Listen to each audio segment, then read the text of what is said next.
Hello दोस्तों, नमस्कार। आप सभी का स्वागत है हमारे इस छोटे से प्यारे से शानदार से 10 मिनट कंसेप्ट क्लियर शो में। आज हम बात करेंगे रैंकिंग और जो आपकी इंडेक्स है उनके बारे में, यानी कि सूचकांक से रिलेटेड। और ये 2024 और कुछ नए बिल्कुल लेटेस्ट 2025 के भी, और इसमें जुलाई ही नहीं, हम अगस्त तक आज तक अपडेटेड जो है वो सारे सूचकांक लेकर के आए हैं। और ये एसएससी की एग्जाम्स के लिए तो हाल ही में बहुत ही इंपॉर्टेंट है। एमटीएस की एग्जाम चाहे सीजीएल की हो, सभी के लिए इंपॉर्टेंट है। तो इस सेशन को लास्ट तक देखना मत भूलना, क्योंकि मैं डिटेल में सारी चीजें करवाऊंगा आज। चलिए विस्तार से चलते हैं। सबसे पहले एक बार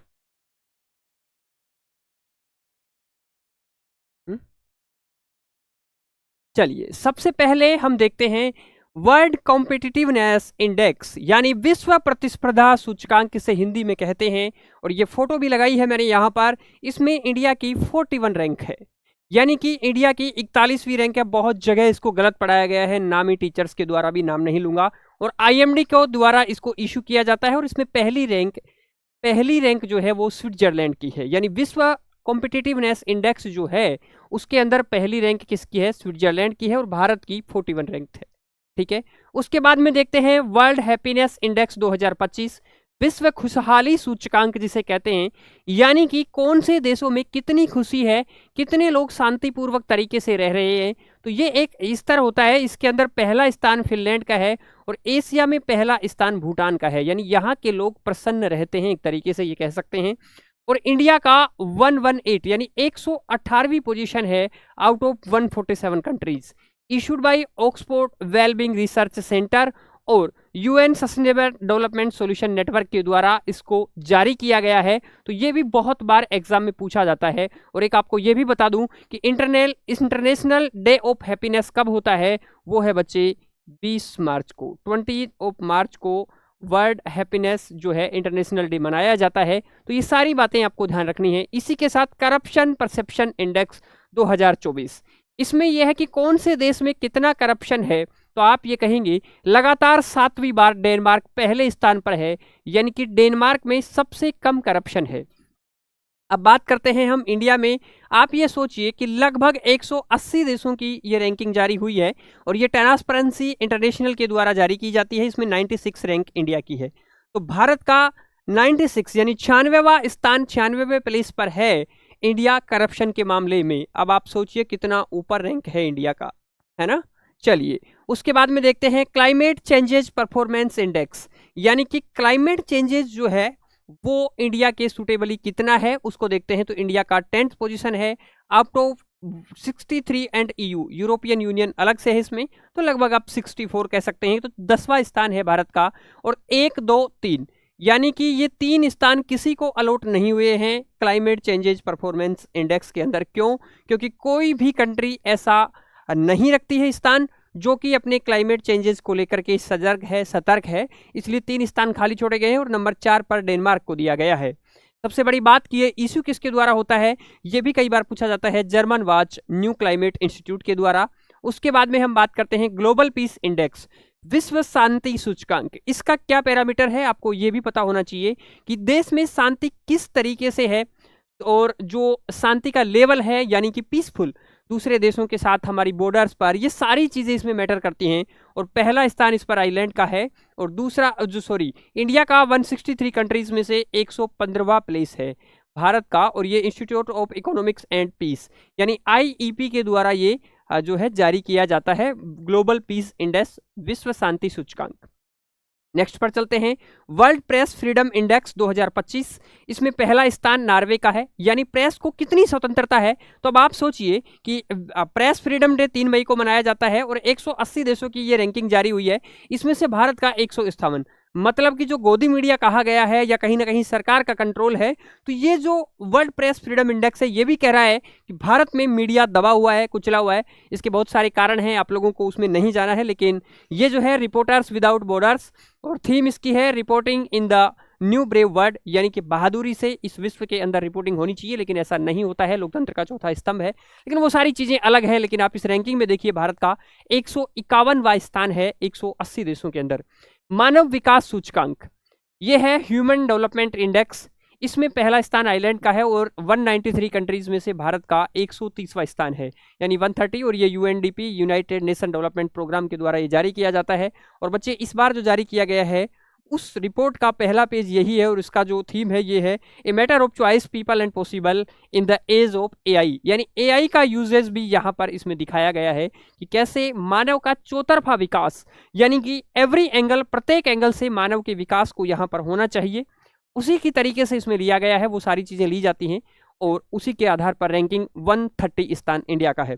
ग्लोबल फायर पावर इंडेक्स 2025, पहला स्थान यूएसए का है और 4th स्थान इंडिया का है आउट ऑफ 145 कंट्रीज। बड़ी बात यहां पर है, आप ये कहेंगे सर ये क्या है? ये है हमारी जो मिलिट्री स्ट्रेंथ है, यानी कि जो ग्लोबली हम कितने समृद्ध हैं आर्मी के मामले में, तो यहाँ पर हमारा 4th प्लेस है। तो आप ये कहेंगे सर हमसे ऊपर 3 देश हो रहे हैं। जी हाँ, सबसे पहले अमेरिका, उसके बाद में रसिया, फिर चाइना, और नंबर 2 पे रूस है, और नंबर 3 पे चाइना है, ठीक है। और उसके बाद में हमारा चौथा स्थान आता है आर्मी, यानी कि हमारी जो फोर्सेज हैं उसमें हम चौथा स्थान ग्लोबल फायर पावर इंडेक्स के अंदर।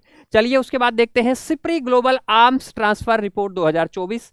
ये सिप्री का मतलब है Stockholm International Peace Research Institute के द्वारा जारी की जाती है। इसमें यह देखा गया है कि कितने हथियार हम इंपोर्ट कर रहे हैं और कितने हथियार हम एक्सपोर्ट कर रहे हैं। तो अब आप ये देखिए, इंपोर्ट करने का मतलब उस देश को हथियारों की नीड है।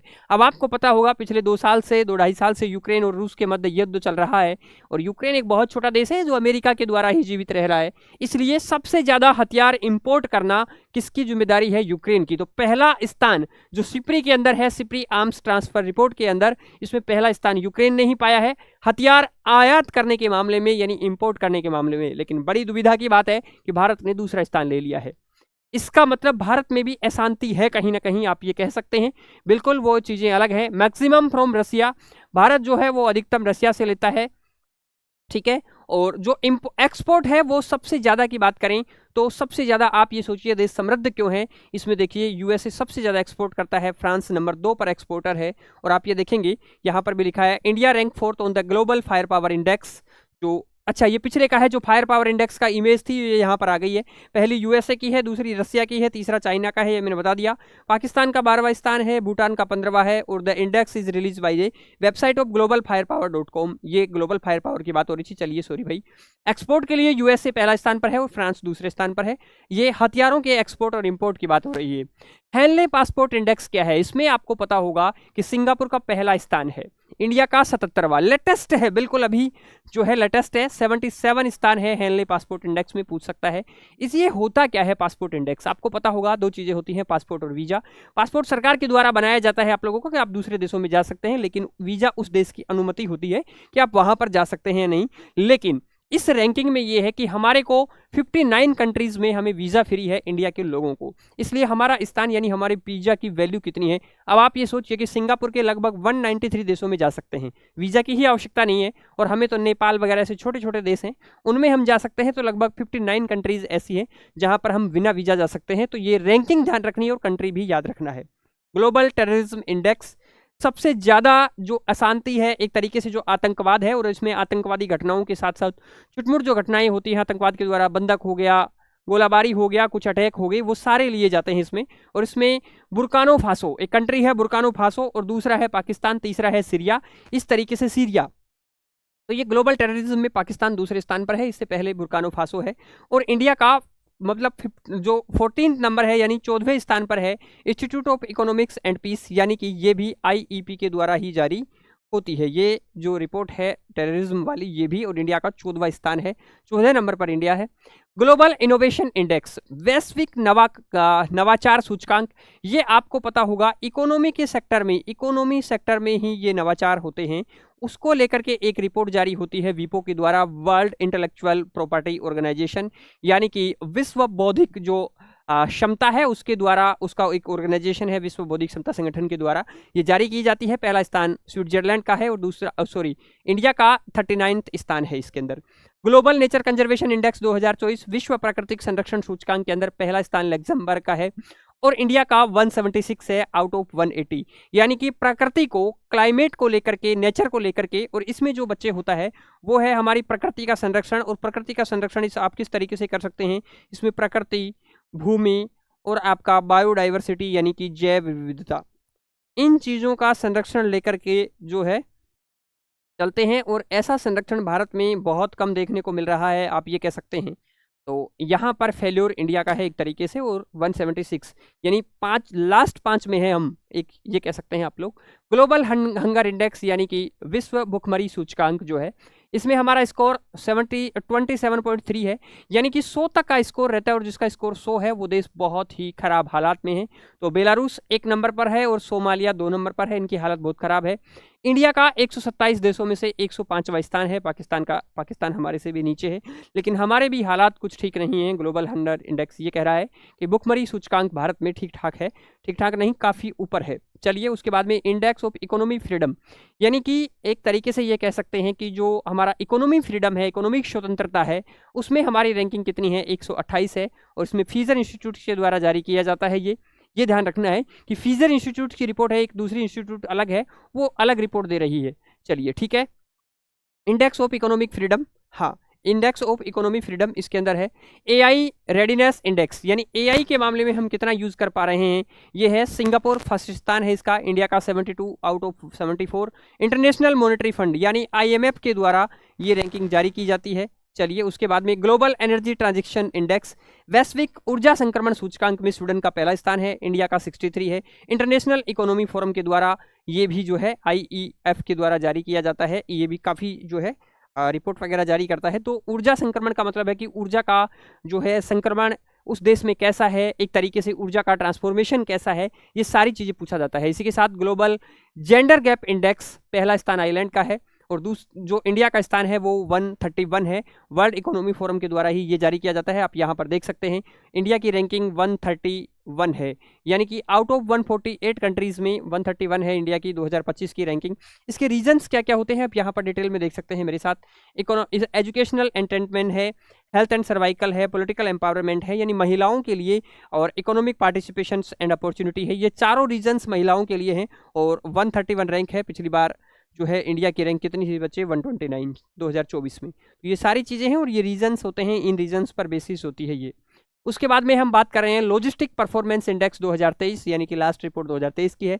सिंगापुर का पहला स्थान है लॉजिस्टिक परफॉर्मेंस में। दुनिया के अंदर जो मालवाहक जो जहाज़ें होती हैं, सामान होता है एक दूसरे देशों में जाने का, शिपमेंट वगैरह का, उसको लेकर के लॉजिस्टिक्स की परफॉर्मेंस है ये। और भारत का काफ़ी अच्छा स्थान है, 38 स्थान है आउट ऑफ 139 कंट्रीज़ के अंदर।